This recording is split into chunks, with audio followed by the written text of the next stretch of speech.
श्री स्वामी समर्थ सर्वांना। तर आजच्या माझ्या व्हिडिओमध्ये तुमचं खूप खूप स्वागत आहे। तर आज आहे लक्ष्मीपूजन। हे लक्ष्मीपूजन सर्वांना आनंदाचे भरभराटीचे जावो हीच स्वामीचरणी प्रार्थना। तर आज आहे ना, सर्वांना सुट्ट्या आहेत पण बायकांना ह्या सुट्ट्या नाही आहेत, उलट डबल काम आहे, फराळ वगैरे बनवायचं असतं। तर मी आज शेव बनवली, लसूण जिरं थोडासा ओवा मिक्सरला बारीक करून घेतलं पाणी टाकून, आणि लसूण शेव बनवली आहे। आणि अर्धा किलो बेसन घेतलं आणि थोडीशी हळद चवीपुरता मीठ टाकून आणि ते मिश्रण मिक्सरमध्ये काढलेलं गाळणीने गाळून त्याचं पाणी ह्याच्यात मिक्स केलं, म्हणजे ह्या पाण्यातच हे मिश्रण मळून घेतलं। तर चवीला खूप छान लागते ही शेव। आणि थोडंसं तांदळाचं पीठ घेतलेलं आहे एवढं का तर ह्याला चांगला कुरकुरीतपणा येईल। सोडा न टाकता मी तांदळाचं पीठ मिक्स केलेलं आहे। तर अशा प्रकारे हे असं मळून घेतलं। तेल तापले आपलं,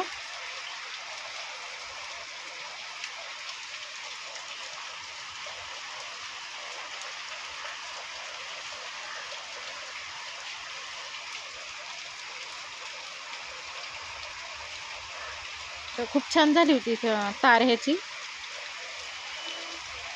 तांदळाच्या पिठामुळं, आणि क्रिस्पीपणा पण खूप होता ह्याच्या शेवाला। तर अशा प्रकारे ही शेव करून घेतली सगळी।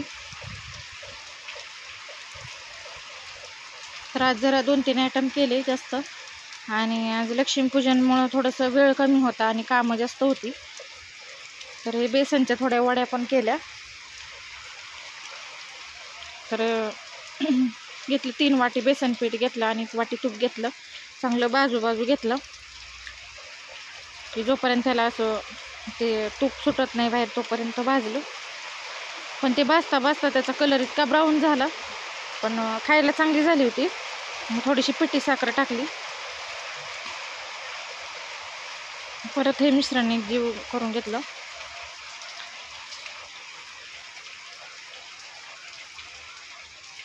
याला खूप वेळ गेला भाजता करता। तर परत हे काढून घेतलं असं झाल्यानंतर ताटामध्ये, आणि पसरवून त्याच्या वड्या पाडून घेतल्या।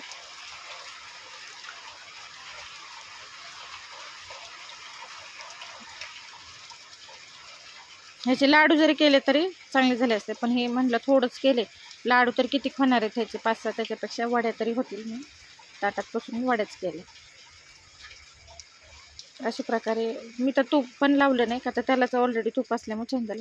तर अनारसे बघा माझे जरा फसलेच, मी काय कमी जास्त झालं काय माहिती। मग आज म्हटलं नाही का लक्ष्मीपूजनला मान असतो म्हणून थोडेसे करून घेतले। तर हे नाही ना, फुगले नाहीत, असे हे केले मी पण फुगले नाही। दिसायला मग चांगले दिसतात, पण मला जमले नाही ना आवडले पण नाहीत।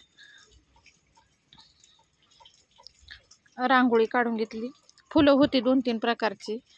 म्हटलं चला ते रांगोळी, आणि वारं खूप सुटलेलं होतं, मी ते पान ठेवते ते पानं उडून चालली होती, म्हणून मी 2-2, 3-3 पानं मांडले त्याच्यामध्ये।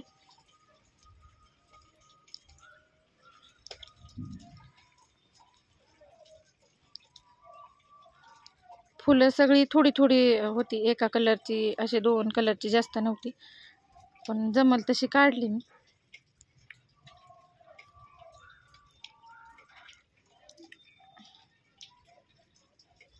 काढायचं वेगळं असतं, मनात वेगळं असतं, पण नेमकं वेळेअभावी आपल्याला वेगळंच होऊन जातं।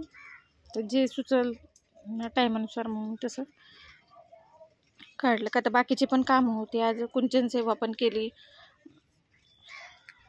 त्याच्यात वेळ गेला।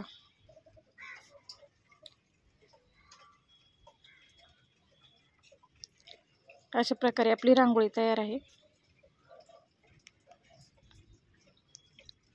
परत दरवाजा पुसून घेतला आणि त्याच्यावर स्वस्तिक काढून त्याची पूजा केली।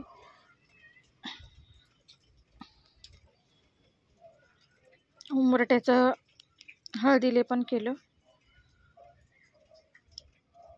परत ही अशी रांगोळी काढून घेतली, त्याच्या काही छापेच टाकले मी परत पांढऱ्या रांगोळी। करायचं तर खूप काय काय होतं, पण नाही जमत। अशा प्रकारे उंबऱ्याची ही पूजा करून घेतली. तर खूप छान वातावरण तयार झालं होतं.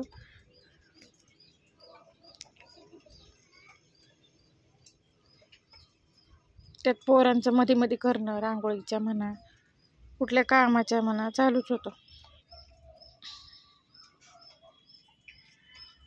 मग पूजा मांडून घेतली, हे कुंचन सेवा करून घेतली. आणि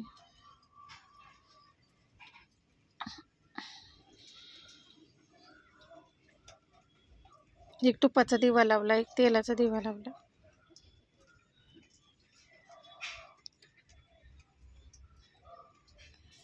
अशा प्रकारे पोरींनी मला मदत केली पटपट, त्याच्यामुळं फास्ट झाली माझी पूजा. तरी पण मग आरती करून घेतली आणि आम्ही गेलो फटाके उडवायला. तर फटाके काय आता पहिल्यासारखे उडू वाटतात का, म्हणतात ना बालपण काय येतं का. अक्षरांनी ह्यो लालटेन दिवा उडवला. ह्यांचं चाललंय फटाके उडवायचं. समोरची गाई घडीत बंदूक घेतोय, घडीत हे फटाकेच लावून येतोय, घरातून रॉकेटच घेऊन येतोय. त्याला काहीच कळत नव्हतं मी काय उडवू आणि काय नाही. त्याचं चाललं होतं हे घेतलं की हे पाहिजे. आणि आम्ही थोडंसं केलं फोटोशूट. म्हटलं फोटो पण काढले पाहिजेत का, तर गेलेली वेळ हे आपल्याला आठवतं नाही, पण ह्या फोटोत आपण ते आठवू शकतो की बाबा ही दिवाळी होती, आपण असं केलं तर तसं केलं. तर ह्या माझ्या 2 मुली आणि ह्या जावा, हा श्रवण आणि समर्थ, आणि ही अक्षरा आणि पप्पू. ह्या फोटोशूट बरोबर आणि ह्या फटाक्यांबरोबरच आम्ही खूप मज्जा केली आणि खूप आनंद घेतला. तर हाच होता आजचा दिवाळीचा छोटासा व्हिडिओ. आवडल्यास लाईक करा. स्वामी समर्थ.